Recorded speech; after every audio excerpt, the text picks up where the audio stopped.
Hello my dear student, आज हम social pharmacy का इंट्रोडक्शन ऑफ इंटेस्टाइनल इन्फेक्शन के बारे में पढ़ेंगे। उसमें बहुत सारी डिजीज़ हैं, उनमें से 2 डिजीज़ को आज हम कवर करेंगे। तो पहले हम ये जान लेते हैं कि इंटेस्टाइनल इन्फेक्शन होता क्या है।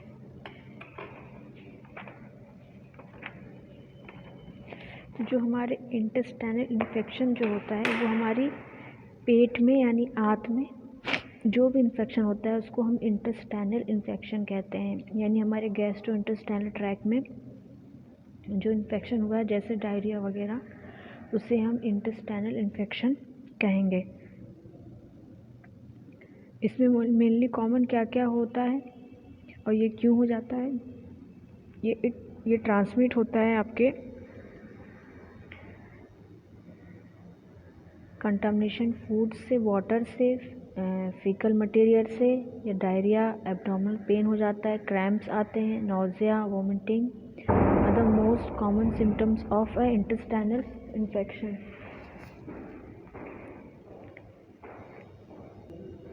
इंट्रोडक्शन में है infection of the gastrointestinal tract and mainly characterized by diarrhoea are categorized under intestinal infection. जो गैस्ट्रो इंटेस्टाइनल इन्फेक्शन होता है मेनली वो कैरेक्टराइज होता है बाय डायरिया से, या फिर जो इंटेस्टाइनल ट्रैक्ट होता है मेनली वो डायरिया से कैटेगराइज किया जा सकता है कि इंटेस्टाइनल इन्फेक्शन हुआ है। It's transmitted through the contaminated food, water और फीकल मटेरियल। या तो हम कोई गंदा खाना या पानी पी लिए जाते हैं तो इससे हमारे आंतों में, पेट में इन्फेक्शन हो जाता है। This infection are caused by various virus, bacteria, parasites और अदर ग्राम्स ऑर्गेनिज्म। ये जो इन्फेक्शन होता है ये हम किन किन कारकों से होता है या कैसे इन्फेक्टेड होता है। ये वायरस से इन्फेक्टेड हो सकता है, जो इंटेस्टाइनल इन्फेक्शन हुआ है वो बैक्टीरिया से, पैरासाइट से और अदर माइक्रो ऑर्गेनिज्म से। Example of some other common intestinal infection. Bacterial infection जो बैक्टीरिया के द्वारा कॉज होते हैं, या तो हमारे खाने में या हमारे पानी में मौजूद होते हैं बैक्टीरिया, उसके पैथोजन, जैसे कि कोलेरा, विब्रियो कोलेरा, ये एक नाम है एक बैक्टीरिया का जिससे कोलेरा होता है। तो उसका जो कॉजेटिव एजेंट है विब्रियो कोलेरा, टाइफाइड, सैल्मोना एंटेरिस्टिस और बॉट्यूलिज्म ये आपका होता है क्लॉस्ट्रीडियम बॉट्यूलिनियम से। इंटेस्टाइनल स्टेफाइलोकोकस इन्फेक्शन, ये भी एक बैक्टीरिया है स्टेफाइलोकोकस, जिसकी वजह से आपको इंटेस्टाइनल इन्फेक्शन हो सकता है, डायरिया हो सकता है। अब दूसरा कॉजेटिव एजेंट क्या है, वायरस इन्फेक्शन। कुछ इन्फेक्शन जो होते हैं वायरस की वजह से होते हैं, जैसे कि रोटा वायरस वगैरह हो गया। अगर ये 5 ईयर्स से कम के में होता है तो डेथ होने के चांसेस बढ़ जाते हैं। एग्जाम्पल ऑफ सब common virus intestinal infection: rota virus infection, noro virus infection, adeno virus infection, astro virus infection. ये कुछ वायरस इन्फेक्शन है जो बहुत ही कॉमन है और बहुत ही इम्पॉर्टेंस भी है। Rota virus, noro virus, adeno virus, astro virus. अब हम नेक्स्ट देखते हैं parasites and protozoa. Mainly intestinal infection जो होते हैं कॉज्ड होते हैं वो पैरासाइट और प्रोटोजोअन से। ये पैथोजन होते हैं जो खुद नॉट सेल्फ लिमिटिंग होते हैं और ये वेरियस मेडिसिन से ही किल हो पाते हैं। सब इसमें से कुछ एग्जांपल है, जैसे कि एमोएबिसिस कॉज्ड बाय एंटा अमीबो हिस्टोलिटिका। जो एमोएबिसिस है, एमीबायोसिस इंटेस्टाइनल इन्फेक्शन है, वो कॉज होता है एंटा अमीबा हिस्टोलिटिका से। नेक्स्ट है बैलेंटिडियसिस और नेक्स्ट है इंटेस्टाइनल ट्राइकोमोसिस। आंतों में इन्फेक्शन पड़ जाता है, वायरस जाके आंतों में बैठ जाते, चिपक जाते हैं और नहीं निकलते हैं और अपने पूरी फैमिली ग्रोथ कर लेते हैं इंटेस्टाइनस में। अब नेक्स्ट जो डिजीज़ है उसके बारे में पढ़ेंगे, यह है Poliomyelitis, also called a polio, is an infectious and acute disease affecting the central nervous system. ये क्या है? पोलियोमाइलिटिस को पोलियो कहा जाता है। पोलियो जो है वो बहुत ही एक्यूट डिजीज़ है जो अफेक्ट करता है हमारे सेंट्रल नर्वस सिस्टम को, और मे बी या तो ये टेम्परेरी होता है या परमानेंट होता है। इसीलिए कहा जाता है पोलियो की वैक्सीन लगाइए, क्योंकि सेंट्रल नर्वस सिस्टम को अफेक्ट करता है। इस वजह से हमारे मैसेज का आना जाना ब्रेक डाउन हो जाता है, पैरालिसिस की कंडीशन हो जाती है। इसका कॉजेटिव एजेंट क्या है? This causative agent of poliomyelitis is polio virus, यानी जो पोलियो वायरस है जिसकी वजह से पोलियोमाइलिटिस हो जाती है। लोग पोलियो कहते हैं, लेकिन पोलियो वायरस का नाम है, और जो डिजीज़ है वो है poliomyelitis, which is of 3 type, namely type 1, type 2 and type 3। ये मेन 3 प्रकार के होते हैं, टाइप 1, टाइप 2 और टाइप 3। और जो टाइप 1 है वो बहुत ही ज़्यादा फेमस है, या फिर कह सकते हैं बहुत ही ज़्यादा प्रीडोमिनेंट है। अधिकतर आपको पोलियो फर्स्ट 1 का ही केसेस आपको दिखाई देंगे। नेक्स्ट इसके मोड ऑफ ट्रांसमिशन, यानी ये कैसे फैलता है, किसके द्वारा फैलता है। तो ये इसके टाइप जैसे हमने पढ़ लिया, टाइप 1 जो था उसे हम ब्रूहीडे कहते हैं, टाइप 2 लॉन्गिन्स, टाइप 3 लियोन होता है। इसके मोड ऑफ एक्शन यानी मोड ऑफ ट्रांसमिशन क्या है, कैसे ये फैलता है।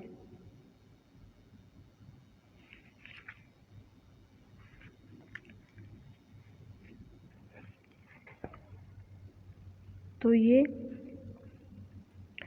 The infected person itself act as the major source of infection. जो खुद एक इन्फेक्टेड पर्सन है, जो इन्फेक्टेड है, वो एक मेजर सोर्स होता है इन्फेक्शन को और ट्रांसमिट करने का। The transmission of polio virus occurs mainly by faecal oral route.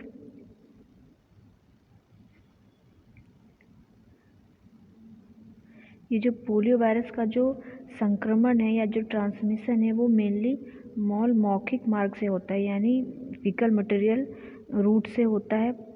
प्रत्येक संक्रमण जो है अगर हाथों में लग जाता है तो इसके फिर ये हम इन्फेक्टेड हो जाते हैं और फिर हमारा थ्रू किसी और को हो जाता है। खुद ही एक ट्रांसमिशन का एक बड़ा रीज़न है, और कॉज बाय फिंगर कंटामिनेशन, अगर हाथ गंदे हैं तो। अब नेक्स्ट देखते हैं सिम्टम्स।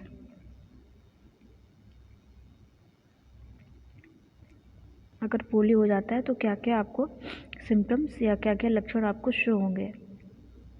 फर्स्ट स्टेज में आपको होगा, इनिशियल फेज़ में पोलियो बुखार, गले में खराश, गले में अकड़न होने का जैसे महसूस होगा। ऐसे मामले में पोलियो के कारण पैर का गिरना तथा या तो बॉडी का पैरालिसिस होने के भी चांसेस बढ़ जाते हैं। इसीलिए बी क्योर, ये बहुत ही खतरनाक बीमारी है। ये तो आप सभी जानते हैं कि पोलियो की वजह से हमारे हाथ पैरों में कितना प्रॉब्लम हो जाता है, क्योंकि ये सेंट्रल नर्वस सिस्टम से रिलेटेड है। इस वजह से साफ़ सफाई का पूरा ध्यान रखें, कंटामिनेटेड फूड ना खाएं, हाइजीनिक तरीके से चीज़ों को पकाएं, नेक्स्ट है इसका प्रिवेंशन, यानी रोकथाम। कैसे हम रोकथाम करें? First one, the infected person should be isolated, urine as well as faecal should be disposal of properly. कि जो भी इन्फेक्टेड पर्सन है उसको हम अलग आइसोलेट करके रखे जाए, और दूसरा यूरिन हो या उसका फीकल मटेरियल हो should be disposed of properly, उसको अच्छी तरह से डिस्पोज किया जाए प्रॉपरली, ऐसे खुले में नहीं पर उसको अच्छे से रैप वैप करके डिस्पोज किया जाए ताकि उससे कोई और इन्फेक्टेड ना हो। दूसरा है water source can supply of drinking water should be protect from contamination. जो भी वाटर सोर्स है जहाँ हमें से मिल रहा है, प्राप्त हो रहा है, उस जगह को अच्छे से साफ़ सुथरा रखें। यहाँ जहाँ से हम पानी पी रहे हैं उसको अच्छे से साफ़ सफाई रखें, उसके आसपास जो भी टंकी है उसको ढक के रखें, पानी में ब्लीचिंग या क्लोरीन का ऐड करते रहे, और ताकि पानी साफ़ रहे, उस पर कोई बैक्टीरिया या वायरस इन्फेक्शन ग्रोथ ना हो। नेक्स्ट है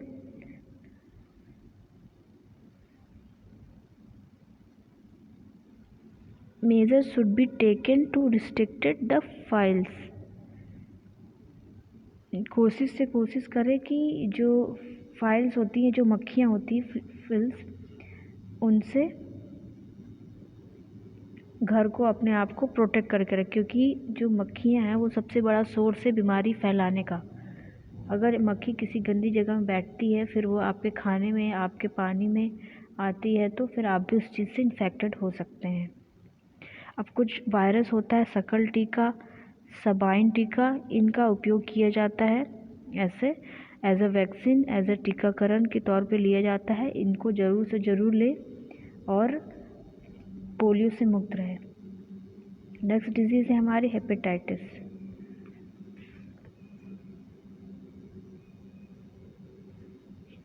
हेपेटाइटिस क्या होती है? हेपेटाइटिस जो है इंजरी ऑफ लीवर इंजरी को दर्शाता है।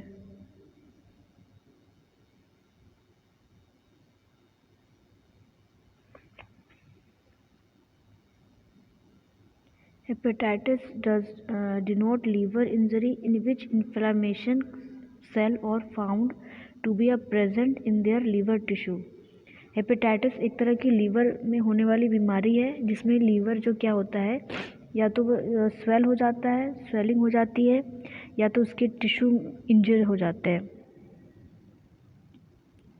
ये जो कंडीशन होती है वो सेल्फ लिमिटिंग होती है, हीलिंग ऑन इट्स, या तो खुद ब खुद ठीक हो जाती है, और या तो कभी कभी इसमें ये काफ़ी ज़्यादा क्रोनिक एक्यूट रूप ले लेती है अगर इसे कंटिन्यूस टाइम पीरियड तक बना रहे।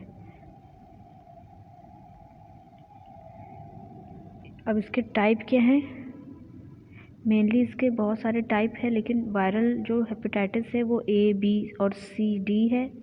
Alcoholic hepatitis, drug induced hepatitis, metabolic disorder, obstructive hepatitis, auto immune hepatitis, alpha antitrypsin, non alcoholic steatohepatitis, ischaemic hepatitis.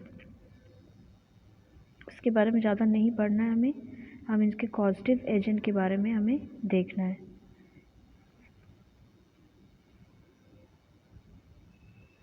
तो कॉजेटिव एजेंट क्या है वायरल हेपेटाइटिस के? इसमें ABCD टाइप के होते हैं, तो इसमें बहुत सारे वायरस हैं जो सारे A से लेके AP तक जितना वायरस है उसमें सारे वायरस है, जैसे हर्पिस वायरस, साइटोमेगालो वायरस, ये आपके वायरल हेपेटाइटिस के मेन कॉजेटिव एजेंट है। फिर दूसरा है नॉन वायरल इन्फेक्शन, उसमें है टॉक्सोप्लाज्मा, लेप्टोस्पिरिन, और फिर टॉक्सिन्स में है, टॉक्सिन में है आपका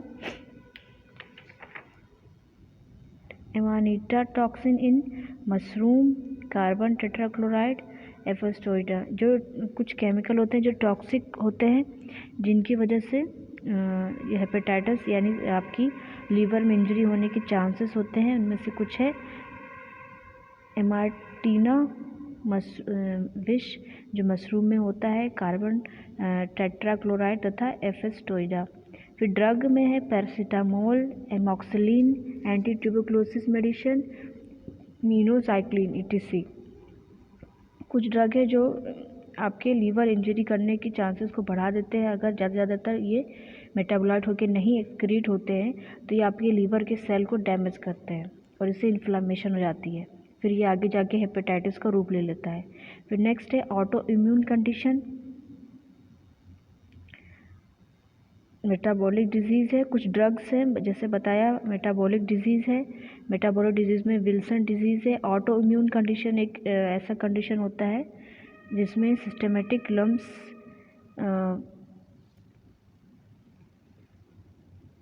ये आपको ऑटो इम्यून अपने आप ही कंडीशन ये शो होने लगते हैं।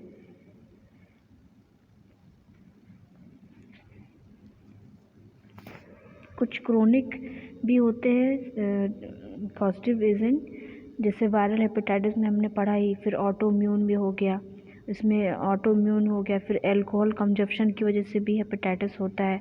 ड्रग कुछ के बारे में पढ़ लिया गया। एक हेरिडिटी होता है यानी आनुवांशिक तौर से भी किसी किसी को होता है।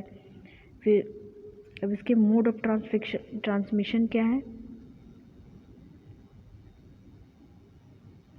Transmitted by blood product in transfusion और इंट्रावेनस सेक्सुअल ट्रांसमिटेड।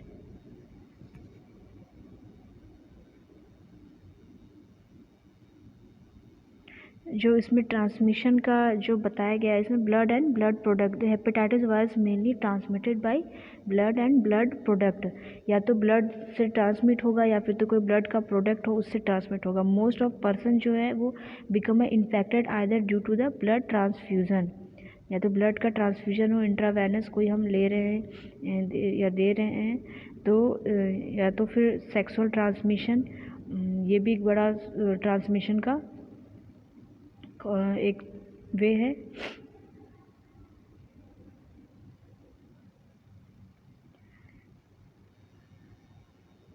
नेक्स्ट है सिम्टम्स। इसके सिम्टम्स आपको मेनली दिखाई पड़ेंगे। Acute hepatitis various from mild, need और नो ट्रीटमेंट। अगर हो जाता है तो हेपेटाइटिस फेलियर यानी लीवर ट्रांसप्लांट करने की भी ज़रूरत पड़ती है, बहुत ही ज़्यादा अगर हो जाता है। इन यंगर इंडिविजुअली जो एक्यूट वायरस हेपेटाइटिस है वो एसिम्प्टोमेटिक होती है, कुछ सिम्टम्स होते हैं और ये 7 to 10 डेज़ के अंदर ही हो जाता है इसका इंक्यूबेशन पीरियड। इसमें कुछ कॉमन सिम्टम्स है जैसे कि muscles pains, joints, achiness, fever, nausea, vomiting, diarrhoea, headache. ये कुछ आपके कॉमन सिम्टम्स है। और एक्यूट सिम्टम्स में आपका होगा जैसे कि एपेटाइट लॉस हो जाएगा, भूख लगना बंद हो जाएगा क्योंकि लीवर आपका जो भी कंटेंट है उसको अच्छे से मेटाबोलाइज नहीं कर पा रहा है, उसको स्वेलिंग आ चुकी है। और या तो dislike to smoking among smoker, या तो फिर जो अगर कोई व्यक्ति है तो उसको अब धुआं जो स्मोक कर रहा है उसके आसपास बैठना या ऐसा अच्छा फील नहीं होगा। डार्क कलर यूरिन में जो कलर है वो बहुत ही ज़्यादा बढ़ जाएगा। जॉन्डिस होने के चांसेस बढ़ जाएंगे। इसके साथ में एब्डोमिनल डिस्कम्फर्ट, हमेशा पेट में दर्द, ऐंठन वगैरह सब आपको महसूस होता रहेगा। और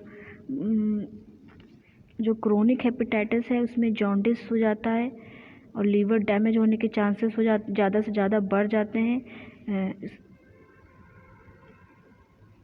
इसमें आपके डायरिया के फीकल मटर के साथ ब्लड भी ब्लड क्या कहते हैं सीक्रेट होते रहते हैं। बहुत ही ज़्यादा पेन भी हो सकता है, खाने में प्रॉब्लम हो सकता है, पेट में जलन भी होने के चांसेस बढ़ सकते हैं। Abdominal fullness due to the enlargement liver और spleen, low grade fever, extensive damage and scarring liver. Prevention क्या होगा इसका? Early diagnose of infected individual. अगर कोई ऐसा व्यक्ति है, उसको शुरुआत में ही सिम्टम्स शो हो रहे हैं, दर्द हो रहा है पेट में या ब्लीडिंग आ रही है या ऐसा कुछ भी शो हो रहा है, तो जल्द से जल्द डायग्नोज कराए। Preventing the transmission of virus, और विषाणु से बचने के लिए कोशिश करें। Providing protection to the susceptible population, कोशिश करें ऐसी घनी आबादी में ना जाए या अपने आप को प्रोटेक्ट करें। अगर आपको लग रहा है कि मे बी वो जगह हमारे आपके लिए अच्छी नहीं है। मेंटेनिंग गुड पर्सनल हाइजीन, और एक पर्सनल हाइजीन रखना बहुत ही ज़रूरी है अपनी खुद की ख्याल रखने के लिए, इन सारी बीमारियों से बचने के लिए। Personal hygiene in the sense कि मतलब जब भी कुछ खा रहे उससे पहले हाथ धोए, बार बार हाथ धोए, और छींकने टाइम मास्क रख लिया जाए, साफ़ सुथरे कपड़े पहने, रोज़ नहाए, अपने आप को, अपनी बॉडी को साफ़ रखे, और साफ़ बिस्तर में साफ़ जगह बैठे उठना खाना पीना करे, साफ़ पानी पिए। तो आज के लिए इतना ही है स्टूडेंट्स, आज का हमारा टॉपिक यहीं पर ख़त्म होता है। Thank you.